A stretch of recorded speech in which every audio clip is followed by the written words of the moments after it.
Hello friends, today we are going to discuss about the research in the sister field of the social science or agricultural extension in particulars, and we will start with the participatory research. On this aspect, we are only going to take the overview that what are the different variables or what are the different types of research is generally being carried out in this field.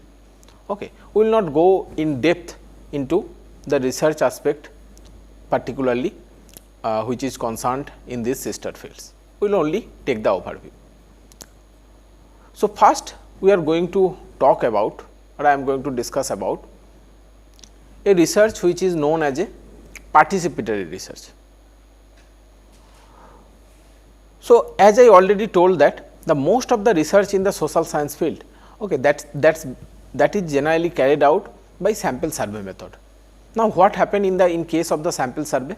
A group of researcher or a researcher, okay, they generally collect data about the socio-economic or the psychological variables from the targeted sample, and he assigned measurement numbers or numerals, that is measurement, and then based on the measurement he categorized them and analyzed them, okay, to draw meaningful inferences. Here if you look into the drawing of the conclusion, so that is entirely from the perspective of the researcher. Means researcher, he collect data, he collect the perspective, he is or the context he is putting to a particular result, okay, that is on his own, that is based on his understanding of the situation from where he collected the data.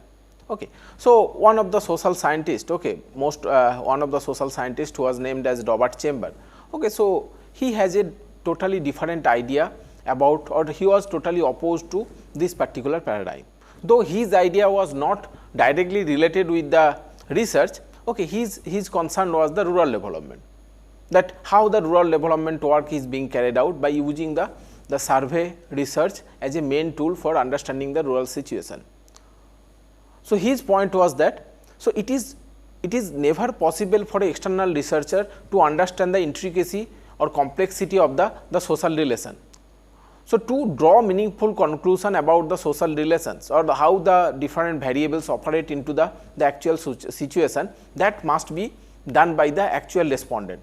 So, in this case, in his case it was the rural people, and he thus the sample survey research or sample survey method of the data collection, okay, so he termed them as a rural development tourism.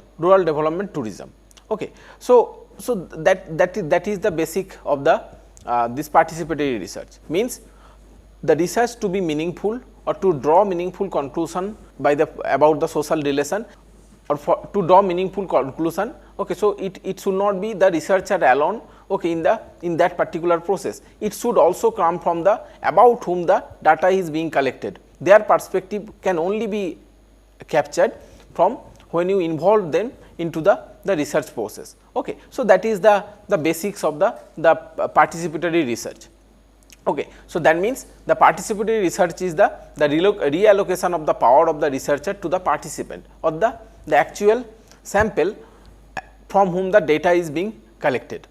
Okay. So, there are, okay, academic origin of this participatory research can be traced back to, okay, so there are different view about the which is the origin of this participatory research. So, but according to the reference I cited, okay, so you can find out this academic origin in the Scandinavian work of the information system. Okay. So, so as I already told, okay, so participatory research, okay, so there are, as it is the interpretation is being done from the perspective of this people, or mostly the rural people, which was the starting point of the participatory research.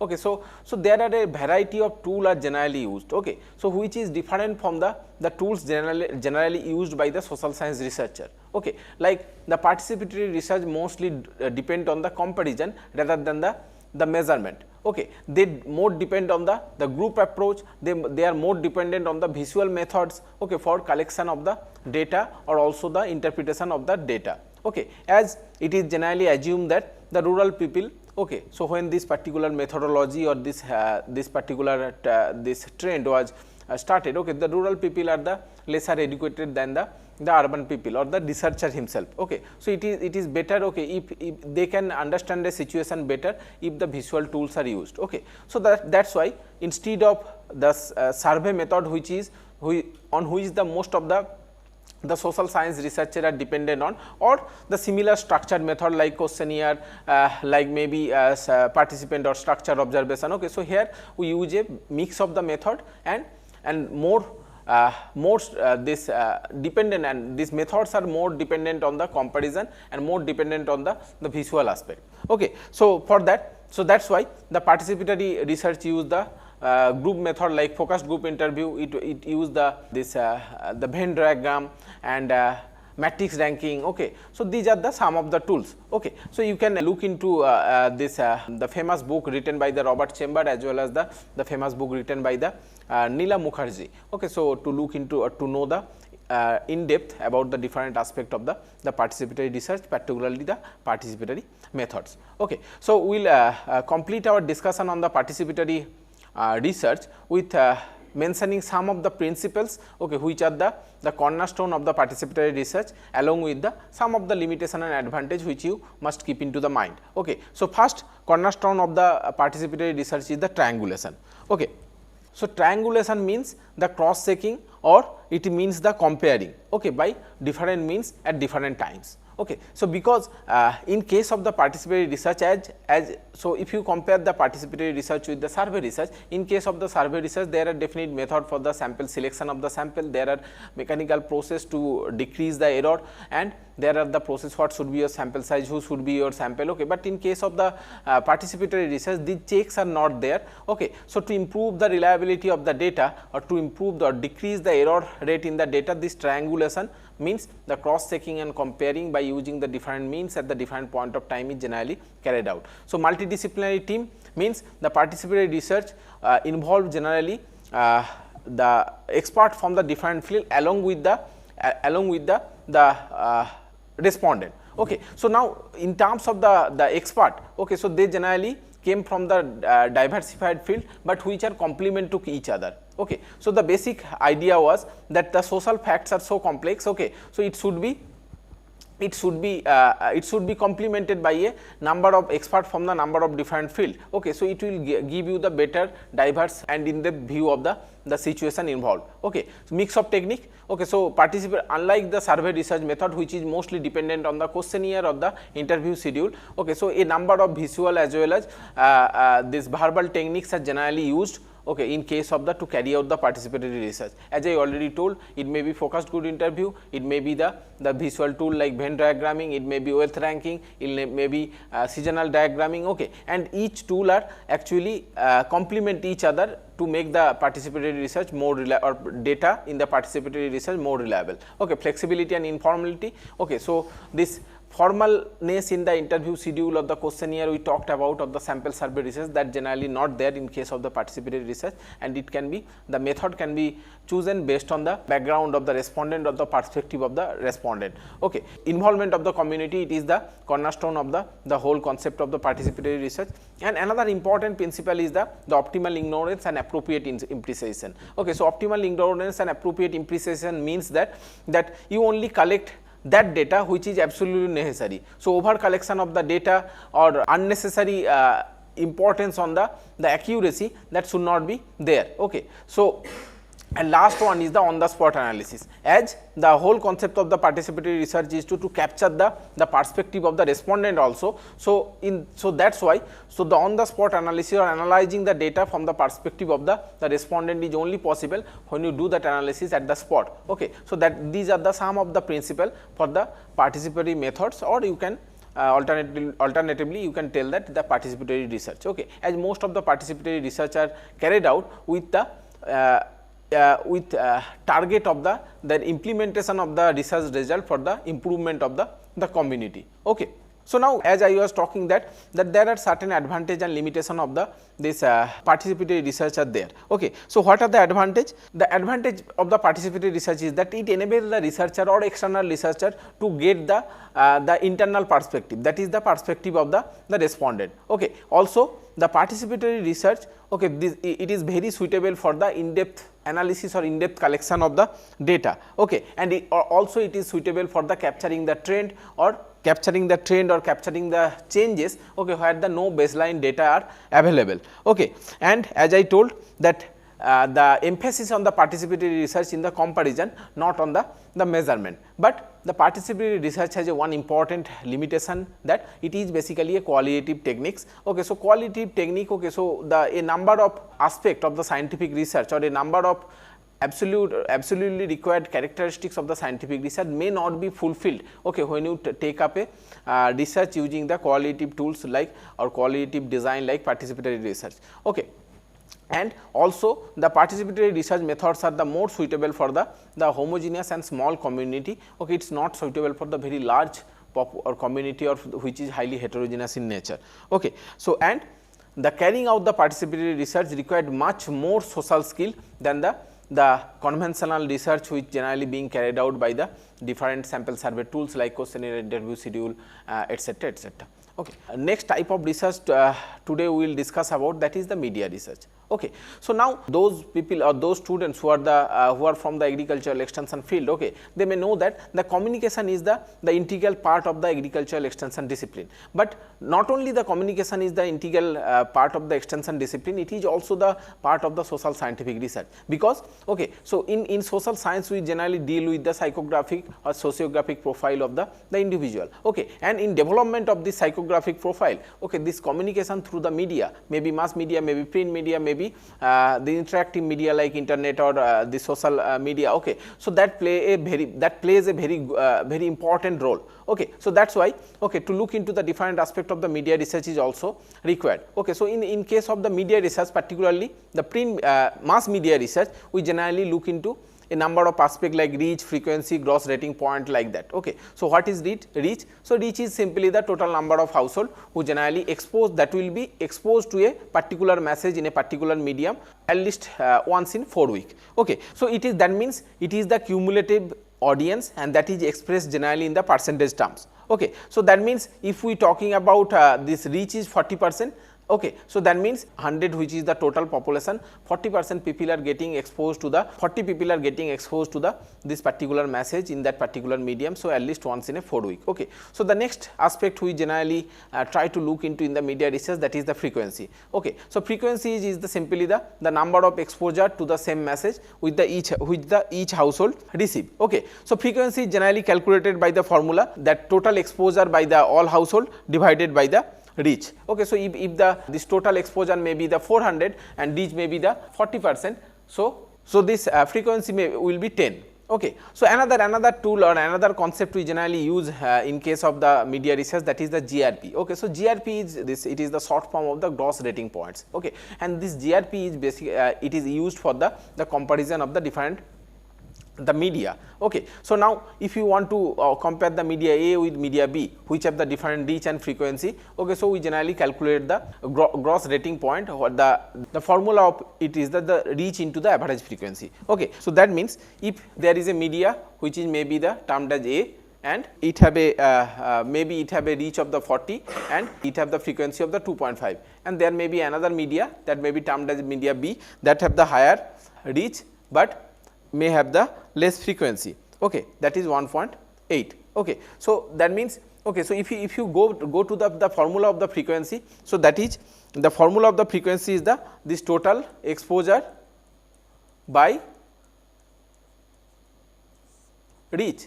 Okay. So if generally reach increase, that means the frequency will decrease. Okay. So now coming to the GRP, so if you calculate this, so it has the media A have the GRP of 100, the media B has the GRP of 81. Okay, so that means the media A is more popular than the media B. Okay, so that is the simple meaning of this calculating GRP. Okay, so those are the different aspect in case of the media research, mostly concerned with the mass media. Now, also along with the mass media, print media also play a very important role in the building of the psychological profile or affecting the different psychological aspect of the human beings. Okay, so now in the print media research, okay, so there are a number of aspects the researchers generally look into. It may be the reader profiles, that means the demographic summary of the readers in a publication. Okay, that we generally try to classify the people based on the content they choose. Okay, item selection study that basically look into the relation between this demographic and psychological characteristics with the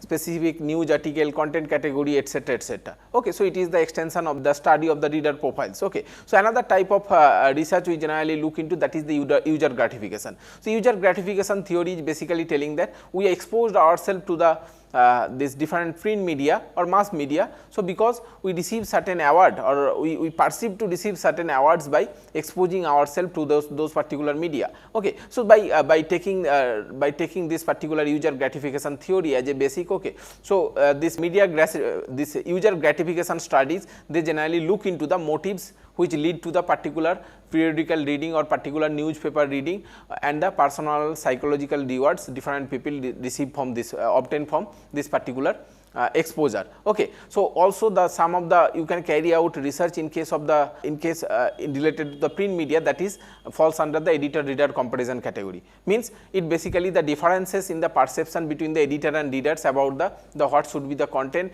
or what should be the amount of picture, what should be the layout of the newspaper or the print these periodicals. Okay, and a vast number of research is generally carried out in the typography and makeup part of these periodicals. Okay, so that means the effect of the design elements on the readership, reader preferences and comprehension. Okay, so that those are the typography and makeup research. So in case of the typography, or which is related with the typographic and makeup research, that is the readability research. Okay, so now here I included a special part or a number of slides on the readability research, because this readability research or readability measurement has importance not only from the point of view of the media research, it have the importance from the overall social research also, especially from the development of the tools for the measuring the different variables. Okay, I will come to that particular part. Okay, so what readability is? So readability is the ease with which a reader can understand that what is written in the text. Okay, so the readability of the text, it depends on a number of factors. It depends on the content, that means the complexity of the words or vocabulary. Okay, its presentation. Okay, like means it typographic aspect, what font was used, like it is serif font or it is a sans serif font. Okay, so basically it affect the legibility. Okay, the font size, the height, character, what spacing I give, like if I put 0.5 or the spacing of 1, okay, it is less legible than if I use the 1.5 spacing. Okay, so like that. Okay, so this readability included all of these particular things. Okay, so now for our particular discussion, readability means it is a measure of how easy a piece of text to read. Okay. And as I was telling, so mostly in case of the social or behavioral research, we generally develop a number of tools which generally comprised of a statement, questions. Okay, so okay, so these items may be the questions, like for the knowledge test, it may be a statement for the different attitude scale or the opinion scale or the indexes. Okay, so now, and these particular scale or the test are generally administered to the different population who have the different characteristics or the different demographic characteristics or different socio-economic characteristics. Okay, like when I talk about the agricultural extension, most of the studies are basically targeted to the farmers. Okay, so maybe it is quite possible the farmers, some of the farmers or the farmers in the remote area, they may not have the quite high education. Some of the study in the agricultural extension field, that is targeted towards the agricultural students or the students of the agricultural universities. Again, that means the university student may not have, may not bother that much about the complexity of the word. Okay, so it should be the less or the complexity of the word or readability must be more for the different for the farmers if I carry out a research with the farmers, if I carry out a research with the university students. Okay. So, that means my point is that the scales you developed, okay, that should along with the reliability, validity and all the other accuracy measure, okay, it should be tested for the its readability also when, because depending on the respondent you are targeting. Okay. So, now coming to the readability test. Okay. So, so there are a number of tests you will find out, okay, like a number of famous tests are there, like Flesch reading is text, Gunning Fog Index, okay, this Power Sammarkand test, okay, Coleman Liu test, okay, LIX, okay. So, there are a number of tests you will find out, but mostly used one is the this Flesch reading is test and along with the or Flesch Kincaid reading is test and the Gunning Fog Index. Okay. So, these particular tests they provide the standardized formula, but one thing you have to be remember, like these tests are designed for mostly for the English literature. Okay. So, I did not find any equivalent test which is designed for the different this national language, okay, but it may be confirmed with the language researcher. Okay.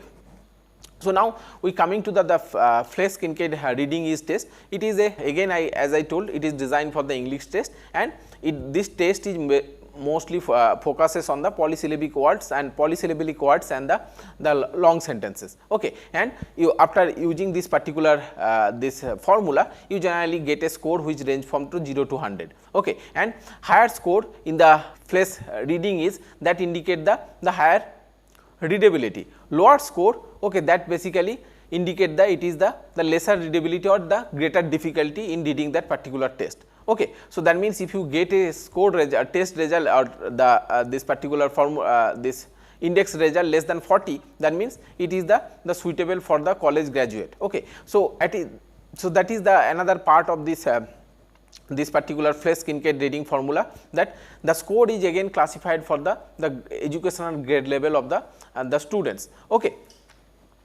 So, similar another very useful test or readability test is that is the Gunning Fog Index. Okay. So, again like the Flesch Kincaid reading is formula, this Gunning Fog Index also designed for the English text. Okay. And so, for using this Gunning Fog Index, so you must have an content which is the at least has over 100 words, and after getting that 100 words, more than 100 word text. Okay. So, you generally calculate the fog index by using this formula. Okay. So, now what you need to do, okay, for using this particular formula, you need to first determine the sentence length. Okay. So, that means you can, if you divide by the total number of words in the selected text with the total number of sentence, you can easily get that. Okay. And then you have to count the number of complex words. Complex word simply means that which are more than with 3 or more syllable. Okay. So, now in counting the syllables, okay, you should not take the common suffixes like es, ed, ing, the as a syllables, okay, ing as a syllables, and also do not include the proper noun, familiar jargon or compound words, okay, which may be polysyllabic in the complex word list. Okay. And now add the average sentence length and the percentage of the complex word and multiply it with 0.4, you will arrive in the Gunning Fog Index. Okay. So, now this Gunning Fog Index, okay, so unlike the Flesch Kincaid formula, in case of the Gunning Fog Index, okay, so the higher the score, so it indicate the higher difficulty. Okay. Like if the score is more than 17, okay, then you generally it is more suitable for the college students. If the lesser score means that is more suitable for the, okay, the less educated people. Okay. So, now to improve the readability of the, especially from the point of view of the construction of the measurement items, okay, like knowledge test or the interview schedule itself or the different scale or index you are developing, okay, you have to keep into mind that the checklist, or you have to look for this, that whether you conform with this checklist or not. Okay. Like for improve the readability, first thing you have to do, you have to break down the long sentences. Okay. And always use active voice than the passive voice. Okay. So, correct any redundant expression. Okay. Redundant means it does not, it increase the size of the sentence, okay, but it does not add the meaning. Okay. Use the minimal jargon, technical words, okay, and check the spelling and the grammar. Sometimes because of the this grammatical error, readability generally decreased. Okay. And always try with that because in most of the cases when you are conducting an interview, you are going to say the words, try the sentences you write, okay, by saying it in your mouth. Okay. And most suitably in front of the a particular friend or a particular your fellow students, okay, so that whether they can understand the question or not. Okay. So, this doing these few things, okay, may actually improve the readability of your particular measuring instrument of the interview schedule. Along with, if you use the readability test, okay, it will confirm that whether it is good for the particular respondent you are targeting. Okay. Next particular thing in today's discussion, in today's class we will discuss about, that is the forecasting technique. Okay. So, nowadays, okay, in the era of the quick change, okay, so where everything is from the policy to the environment to the climate, okay, so where everything is changing in a very faster rate. Okay. So, the forecasting, okay, or in the era of the data science, okay, forecasting is becoming very important from the perspective of the social research also, as well as from the marketing, as well as many other field. Okay. So, there are a number of objective forecasting technique, means you can use a number of statistical model when you have a number of the quantitative data available.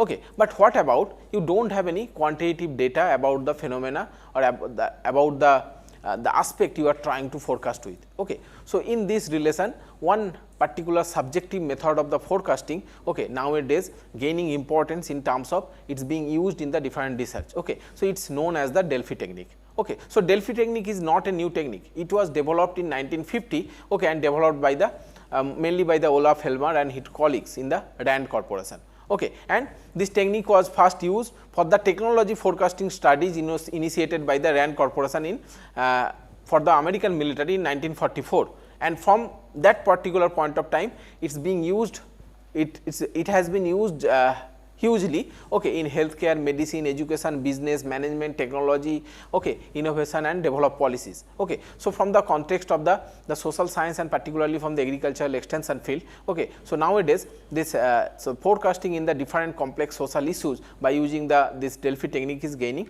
importance. Okay. So, as I told that this Delphi technique, basically it is a method for achieving convergence of opinion concerning the real world knowledge collected from the expert, okay, which are considered the only source of information for this method. As I already told that where this a set of the quantitative data or the research findings are not available, you are dealing with the innovative topics, okay, where you have to mostly deal with the qualitative data. So, you can use this particular technique. Okay. And the objective of the Delphi technique is to achieve the most reliable consensus in a group of expert. Okay. And how it is done? It is done by questioning the expert throughout the several rounds by using the different type of the questions. Okay. So, we will look into these aspects. So, there are 4 important components in the Delphi technique, that is the investigator. Okay. So, because the whole process is basically carried out by the investigator himself. Okay. So, he has to fix the objective of the use of the technique, then he have to select the expert,